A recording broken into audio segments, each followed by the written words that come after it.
All praises to the Most High Yahweh Ba'ashem Yahweh Shai, Bahashem Rahaha Kwadash. Double honors to the elder apostles and elder bishops of Great Millstone who rule well. Peace and salutations to the hopeful elect, scattered throughout the four corners of the earth, laboring in His truth in all sincerity. Jeremiah 50, verses 25 and 26 in the NLT.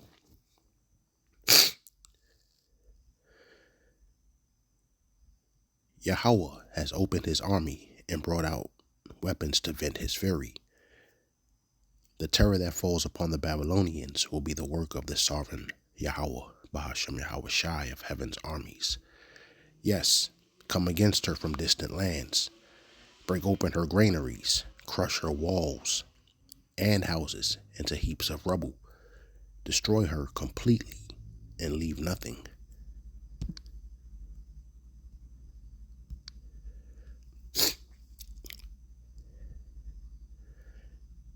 This is an article that I came across on the news app that I have here, and this is from Daily Mail. This was published yesterday. Putin's newest submarine, designed to carry Poseidon Doomsday weapon, launches for the first time. Now I'll read some of this article here. Pretty much most of it, it's not too long, so I'm just going to start it now. Vladimir Putin's Doomsday submarine, which is designed to carry nuclear torpedoes capable of unleashing tsunamis, has been put to the sea for the very first time. The Kremlin sent the nuclear submarine off to sea trials in the White Sea with no fanfare last week. The 10,000-ton submarine has been designed to carry up to 6 Poseidon nuclear torpedoes on top of its ordinary anti-ship and land attack missiles. The Poseidon missiles are said to have a range of more than 6,000 miles and can dive as deep as 3,280 feet. In theory, analysts say an underwater blast created by Poseidon could drive a massive radioactive surge inland, sending huge tsunami waves that could devastate cities. In recent days, Kremlin propagandists have called on Putin to launch the potentially deadly missile at the UK in retaliation for Britain's decision to supply Ukraine with drones that were used to strike Russian territory. So we see there that the UK is playing with fire, literally. Vladimir, a state TV presenter, said, "Give the British 3 days to learn to breathe underwater, then hit them with Poseidon." When Putin confirmed a Poseidon test earlier this year, he said Russia had launched it from a submarine and then activated the reactor that powers it. "There is nothing like this," he told a group of military officials last year. "There is no way to intercept it." Some critics have said Putin's claim that is impossible to intercept cannot be verified. But a nuclear strategy, perception is reality, and whether or not the system performs exactly as built, its purpose is undeniable. It was developed as a response to the U.S.'s withdrawal from the Anti-Ballistic Missile Treaty in 2002. Former Russian President Dmitry Medvedev declared that the Poseidon can be considered a true doomsday weapon. Russian media commentators have suggested it could be drowned. I'll start that over. Russian media commentators have suggested it could drown Britain. Western analysts say such scenarios are likely exaggerated, but agree the concept itself is designed to terrify. It is said to be 65 to 80 feet long and about 6.5 feet in diameter. Some experts point out that generating a continent-sweeping radioactive tsunami is scientifically uncertain, but others note that uncertainty is the point.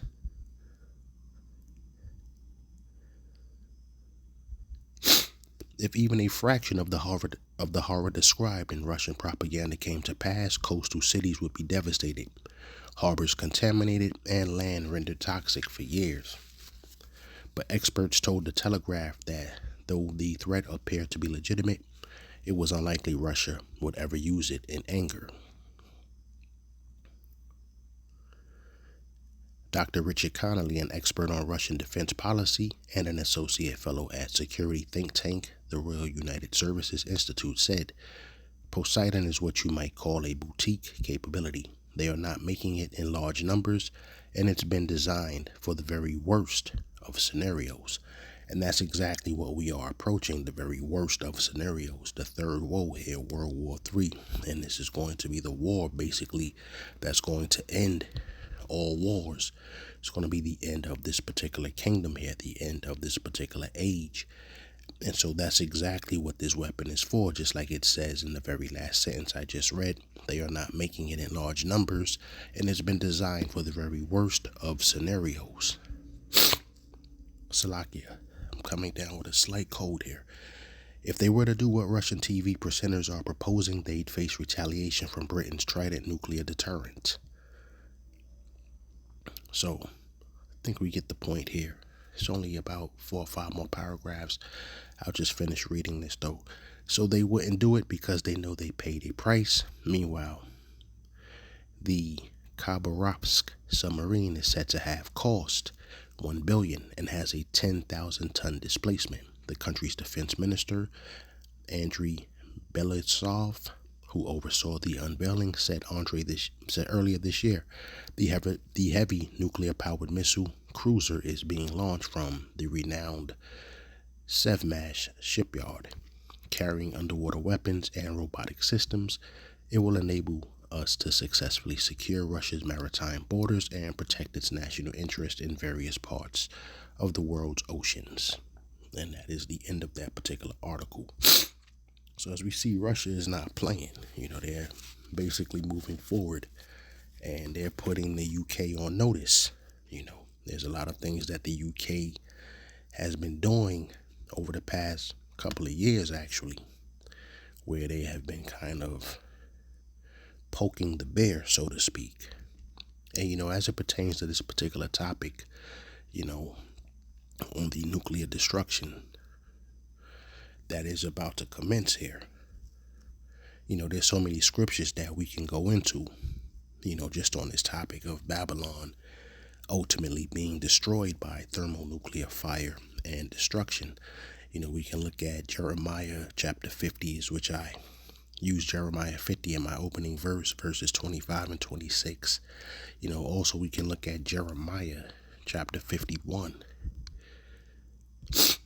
And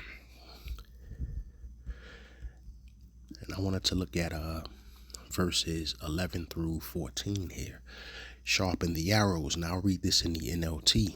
Sharpen the arrows. Lift up the shields. For Yahweh, Bahashem Yahweh Shai, has inspired the kings of the Medes to march against Babylon and destroy her. This is his vengeance against those who desecrated his temple. Raise the battle flag against Babylon. Reinforce the guard and station the watchman. Prepare an ambush. For Yahweh Bahashem Yahweh Shai will fulfill all his plans against Babylon. And so Babylon is not off the hook, Babylon is thinking a lot of times that they're untouchable. They believe that they are the world's leader in various industries, and that, it's either their way or the highway. You don't do what Babylon wants you to do or expects you to do. They punish you through sanctions. They destroy your economy. They make your people poor. They snatch up all of these countries' resources and stuff. These particular countries have basically gotten tired of that. And it's even to the point now where Babylon's allies, when you look at NATO, they've pretty much gotten tired of it as well. So, Babylon is pretty much fresh out of friends. But that won't humble Babylon. It's not like Babylon's going to eventually say, hey, well, look, we were wrong for this. Let's have a seat at the table and talk. No, right about now, Babylon feels like when we had our war with Iran, none of you helped. Spain didn't help. Britain didn't help. So right now, Trump is looking to get out of NATO. He's looking to get out of this particular agreement. He feels that it's one-sided. The U.S. gives these countries billions of dollars every year in aid, but he feels like when we needed them, they didn't help us. So it's that type of thing where we know that the beast, the NATO nations, the EU would come to hate the whore, and we know that that whore is Babylon the Great. I'm going to continue with just a few more verses here. Let's go into Isaiah.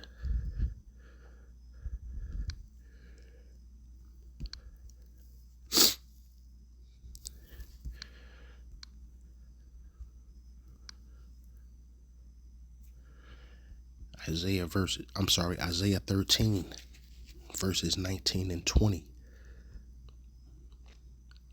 And I'll read this in the NLT. Babylon, the most glorious of kingdoms, the flower of the Chaldean pride, will be devastated like Sodom and Gomorrah when the Most High destroyed them. Babylon will never be inhabited again. It will remain empty for generation after generation. Nomads will refuse to camp there, and shepherds will not bed down their sheep. And so as we see here, this is this place that we know today as America. This is Mystery Babylon. This is Babylon the Great. Babylon, the most glorious of kingdoms, the flower of Chaldean pride. Whether you want to call them the elite, the shadow government, the Illuminati, this is the Chaldeans. And, they have pretty much all of Babylon's politicians, all of them, as a matter of fact. The politicians that you actually see on TV, that you actually read about in newspapers or various online articles, these are just figureheads. They're just puppets. It's actually the shadow government, the ruling class elite, or once again, the Illuminati actually, they're the ones who are actually pulling the chains here. And this is why it's going to be destroyed once again. Babylon, the most glorious of kingdoms, the flower of Chaldean pride, will be devastated like Sodom and Gomorrah when Elohim destroyed them. Babylon will never be inhabited again. It will remain empty for generation after generation. Nomads will refuse to camp there, and shepherds will not bed down their sheep. So, nothing is going to be here. Just wild animals are just going to be roaming this place. And, but that's about it. Actual people are not going to be here once this place is completely destroyed. I'm not going to go too deep into Revelation 17 and 18. Once again, this is all dealing with those two chapters in particular, are also dealing with the destruction of Babylon. We can look at 2 Peter as well. 2 Peter goes into a little bit more. Salakia for the sniffing here. 2 Peter chapter 3, and I'll go down to verse 10.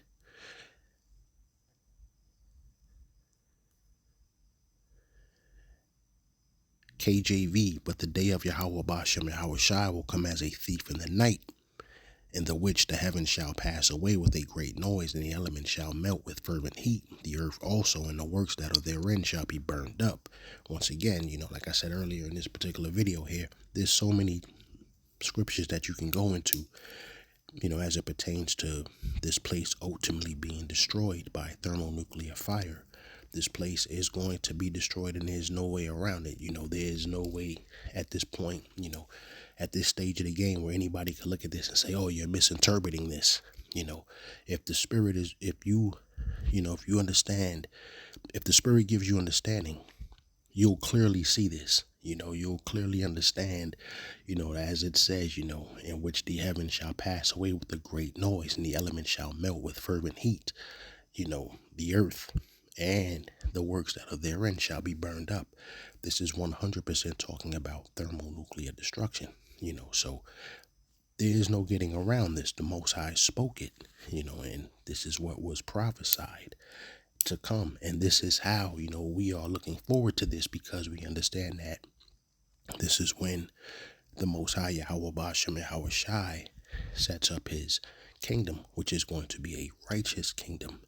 It's going to be in righteousness, the complete opposite of what we have right here, which is wickedness. So everyone should actually be happy about this, but we already know that pretty much it's just going to most likely be the elect. The elect is who is actually looking forward to this particular time. We understand that this is about faith right now, and that our faith, will take us a long way. As long as We have to do the complete opposite of what the world is doing, particularly the 2/3 of our people.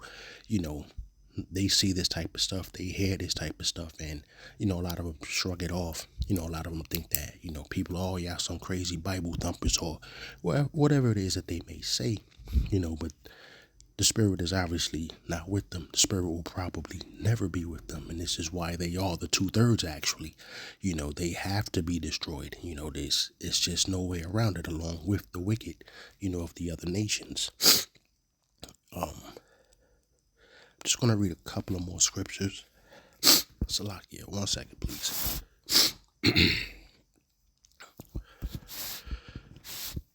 Let's look at 2nd Esdras, chapter 16.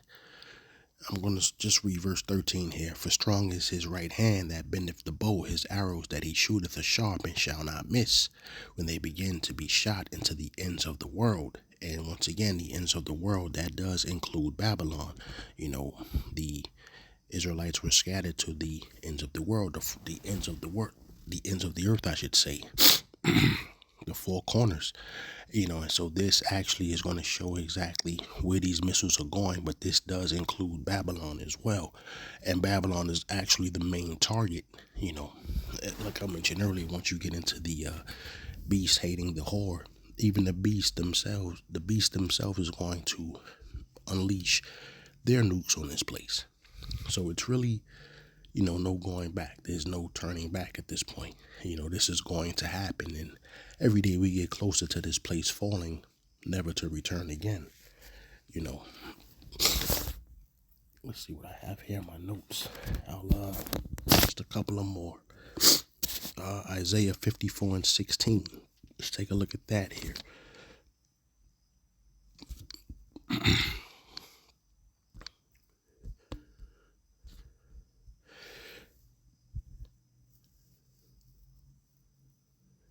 I'll read this in the KJV. Behold, I have created the smith that bloweth the coals in the fire, and that bringeth forth an instrument for his work. And I have created the waster to destroy. Once again, that is these nukes. That is these nuclear weapons here.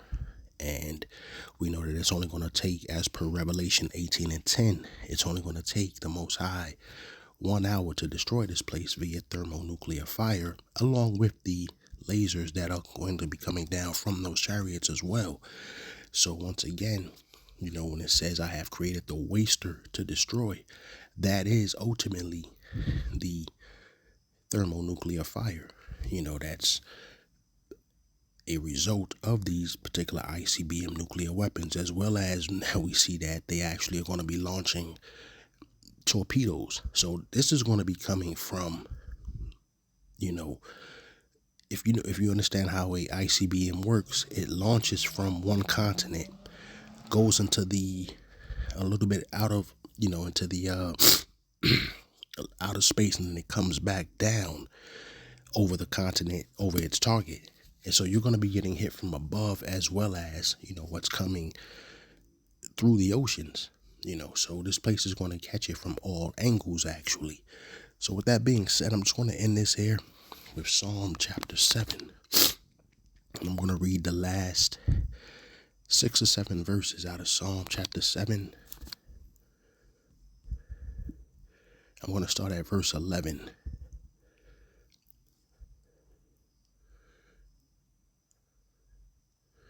The Most High is an honest judge. He is angry with the wicked every day, and that's Babylon. The Most High is angry with this place every single day. There's not a day that goes by where the Most High is not really highly pissed off by what he sees in this place, and that's why it's going to be judged and destroyed. Once again, verse 11. Allahayim is an honest judge. He is angry with the wicked every day. If a person does not repent, Allahayim will sharpen his sword. He will bend and string his bow. He will prepare his deadly weapons and shoot his flaming arrows.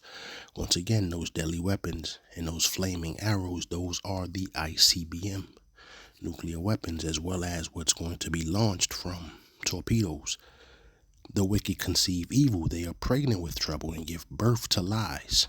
And that is exactly what the Chaldeans in this place, this is exactly what the wicked ruling class elite have been doing in this place. With their sorceries, whether you're talking about destroying the ecosystem itself, destroying the food, just destroying everyone's livelihood. The culture is all messed up here. Just everything is just a complete wreck here.